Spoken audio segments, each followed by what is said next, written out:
అందరికీ నమస్కారం. నిన్నటి రోజున సప్తగిరి సర్కిల్లో చంద్రబాబు నాయుడు గారి ప్రజాగలం సభ జరిగింది. ఆ సభలో దగ్గుబాటి గారు అనంతపురం నగరంలో అనేక సమస్యలు ఉన్నాయని చెప్పడం జరిగింది.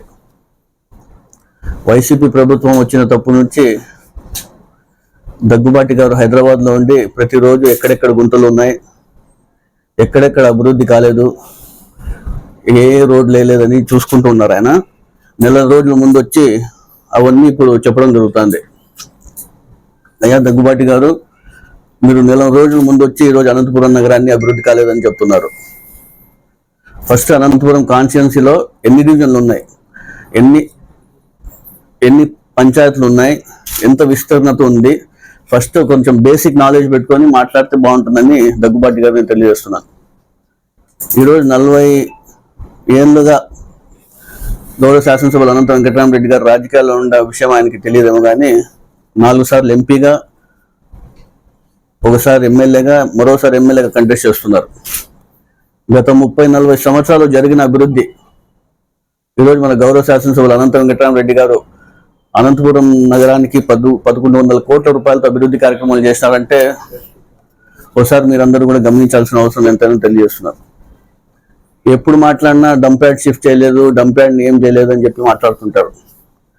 దాదాపుగా 30-40 సంవత్సరాల నుంచి చెత్త అక్కడంతా పేరుకుపోయిన చెత్తని మన ప్రభుత్వం వచ్చిన తర్వాత బయోమైనింగ్ ప్రాసెస్ ద్వారా 26 కోట్ల రూపాయలతో ఈరోజు దాన్ని మొత్తం క్లియర్ చేస్తే ఎప్పుడు చూసినా డంప్యార్డ్ సమస్య గురించి మాట్లాడతాడు ఆయన. హాస్పిటల్స్ ఏం అభివృద్ధి చేయలేదు, హాస్పిటల్లో ఏం సౌకర్యాలు లేవంటాడు ఆయన.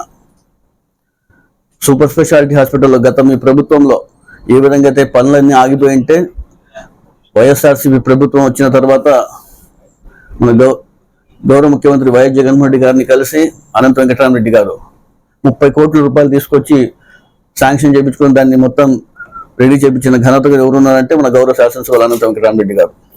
ఈరోజు గవర్నమెంట్ జనరల్ హాస్పిటల్ ఎదురుగా ఉన్న mother and child care black 300 కోట్ల రూపాయలతో ఈరోజు 300 కోట్ల రూపాయలతో ఈరోజు అభివృద్ధి కార్యక్రమాలు జరుగుతాయంటే ఇవన్నీ దగ్గుబాటి గారికి కనపడడానికి కూడా నేను ఒకసారి మీ అందరికీ తెలియజేస్తున్నాను. 6 కొత్త అర్బన్ హెల్త్ సెంటర్లు తీసుకొచ్చిన ఘనత కూడా ఎవరు అంటే మన గౌరవ శాసనసభ్యులు అనంత వెంకటరామరెడ్డి గారు. ఒక్కొక్క అర్బన్ హెల్త్ సెంటర్ 8 లక్షల రూపాయలతో ఈరోజు తీసుకురావడం జరిగింది. అదేవిధంగా ఎప్పుడు చూసినా అనంతపురంలో అభివృద్ధి జరగలేదు, రోడ్లు లేదు, డ్రైనేజ్ సరిగ్గా లేవు. ఎట్లా మాట్లాడుతున్నాను, ఇప్పుడు ఆయన ప్రచారం చేస్తున్నాడు. ఈరోజు ఆయనే ప్రచారం తిరుగుతున్నాడు, రోడ్లు కనపడడం లేదు ఆయనకి ఏ విధంగా ఉన్నాయి. ఈరోజు ప్రధాన రహదారులు అయితే కానివ్వండి, ఇంటర్నల్ రోడ్స్ కానివ్వండి, డ్రైనేజెస్ కానివ్వండి 1100 కోట్ల రూపాయలతో అభివృద్ధి కార్యక్రమాలు చేస్తున్నాం. అదేవిధంగా స్పెషల్ గ్రాంట్స్ 25 కోట్లు తీసుకొచ్చాం. ప్రతి ఒక్క ఫండ్ కూడా ఎక్కడ కూడా ల్యాబ్స్ కాకూడదన్న ఉద్దేశంతో ప్రతి ఒక్క ఫండ్ కూడా యూటిలైజ్ చేసి ఈరోజు ప్రతి ఒక్క రోడ్డు కూడా ఈరోజు అభివృద్ధి కార్యక్రమాలు ముందుకు తీసుకునే విషయం కూడా మీరు అందరూ ఒకసారి గమనించాలి. అదేవిధంగా అండర్ గ్రౌండ్ డ్రైనేజ్ అంటాడు. ఎలక్షన్ ముందు మీరు అండర్ గ్రౌండ్ డ్రైనేజ్ చెప్పారు, దాన్ని ఇప్పటి వరకు దానికి ఏ పరిష్కారం చేయలేదంటాడు. నువ్వు ఎప్పుడైనా కార్పొరేషన్కి వచ్చి తెలుసుకుంటే దాని గురించి వివరాలు ఇస్తారు అధికారులు ఎవరైనా కానీ. కరోనా వచ్చింది రెండేళ్ళు, దాని నుంచే మేమందరూ కరోనా నుంచే కొంచెం లేట్ అయింది తప్ప ఇది ప్రతి ఒక్కటి కూడా ప్రాసెస్ జరుగుతున్న విషయం ఆయన తెలియదు. ఎక్కడో మీరు హైదరాబాద్లో కూర్చొని ఈరోజు అండర్ గ్రౌండ్ డ్రైనేజ్ గురించి మాట్లాడుతున్నారు. లాస్ట్ ఇయర్ జూన్ 5వ తేదీన వరల్డ్ ఎన్విరాన్మెంట్ డేకి స్వయాన అనంత వెంకటరామరెడ్డి గారే నాతో ఒక లెటర్ తయారు చేయించి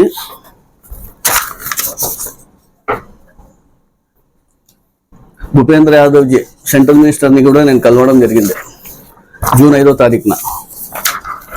ఆ రోజు పోయి నేను ఇట్లా అండర్ గ్రౌండ్ సమస్య ఉంది, అనంతపూర్కి ఖచ్చితంగా కావాలా ఇది అని చెప్పడంతోనే వాళ్ళు అప్పటి నుంచి ఆఫీస్ మెమోరాండం 10th జూలైన ఆఫీస్ మెమోరాండం కూడా వచ్చింది. మీరు డిపిఆర్ పంపించండి, 750 కోట్ల రూపాయలతో డిపిఆర్ని కూడా రెడీ చేసి మేము పంపించడం కూడా జరిగింది.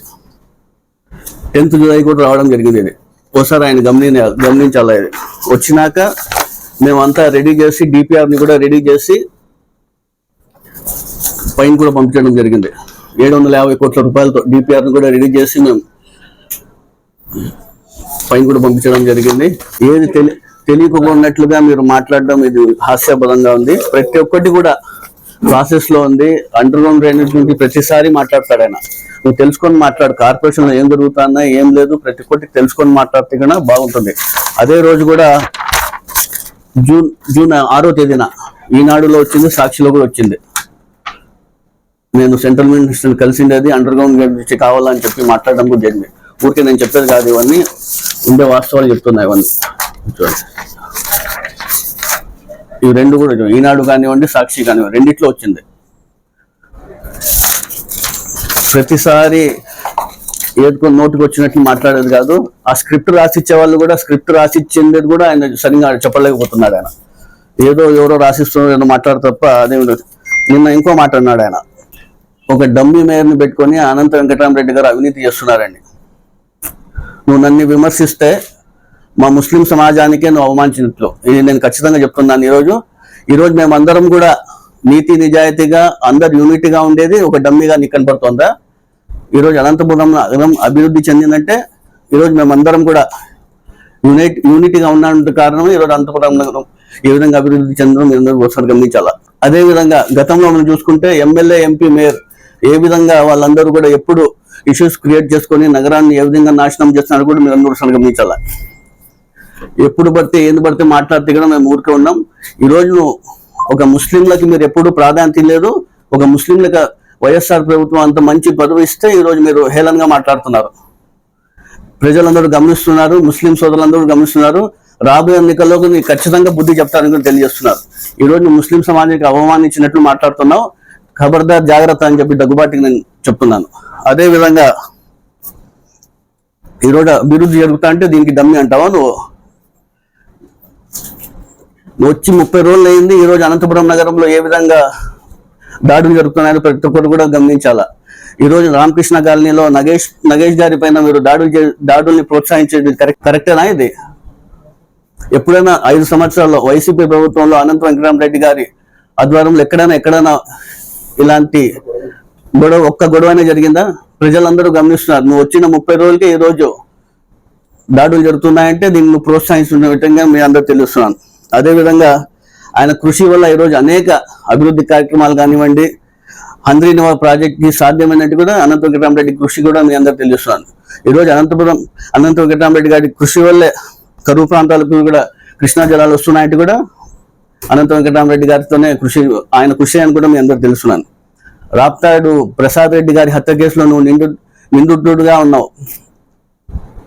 ఇవన్నీ నువ్వు ప్రోత్సహించుకుంటూ ఈరోజు ఏ విధంగా దాడులు చేపిస్తున్నావు ప్రజలందరూ గమనిస్తున్నారు. నువ్వు నన్ను మాట్లాడేదా ఒక ముస్లిం మైనార్టీ గురించి నువ్వు ఈరోజు మాట్లాడుతున్నావు. ముస్లింలతో అంత చులకనా నీకు? జాగ్రత్తగా మాట్లాడమని కూడా మీ అందరూ తెలుస్తున్నాను. నువ్వు వచ్చిన నెలకే ఇన్ని దాడులు, ఇన్ని కక్షలు సాధింపులు జరుగుతుంటే అనేక విషయాలపైన ప్రతి ఒక్కటి డమ్మిగా మాట్లాడుతావు, అవినీతి అక్రమాలు అంటున్నావు. నువ్వు ఎవరు ఇప్పుడు 40 ఏళ్ళుగా అనంత వెంకటరామరెడ్డి గారు ఉన్నారంటే ప్రజలు ఆయనకి ఆదరించినారు కాబట్టి ఈరోజు 40 సంవత్సరాలుగా రాజకీయాల్లో ఉన్నారు. ఈరోజు నువ్వు అవినీతి అక్రమాల గురించి మాట్లాడుతావు. ఏదైనా ప్రూఫ్ ఉంటే మాట్లాడు, ఊరికే మాట్లాడితే ప్రూఫ్ పెట్టుకొని మాట్లాడు. అవినీతి అక్రమాలంటే ప్రజలు ఆయన కల్పించేవారా? ఇన్నిసార్లు నోరు అదుపులో పెట్టుకొని మాట్లాడని తెలియజేస్తున్నాను. రాబోయే రోజుల్లో ఖచ్చితంగా మన గౌరవ ముఖ్యమంత్రి వైఎస్ జగన్మోహన్ రెడ్డి గారికి, అదేవిధంగా మన అనంతపురం శాసనసభ్యులు అనంత వెంకటరామరెడ్డి గారికి, శంకర్ నారాయణ ఎంపీ పార్లమెంట్ అభ్యర్థికి అందరూ కూడా పెద్ద ఎత్తున మెజార్టీతో పెద్ద ఎత్తున గెలిపిల్లని కోరుకుంటూ ఇంతటి మంచి అవకాశం ధన్యవాదాలు తెలియజేస్తున్నాను.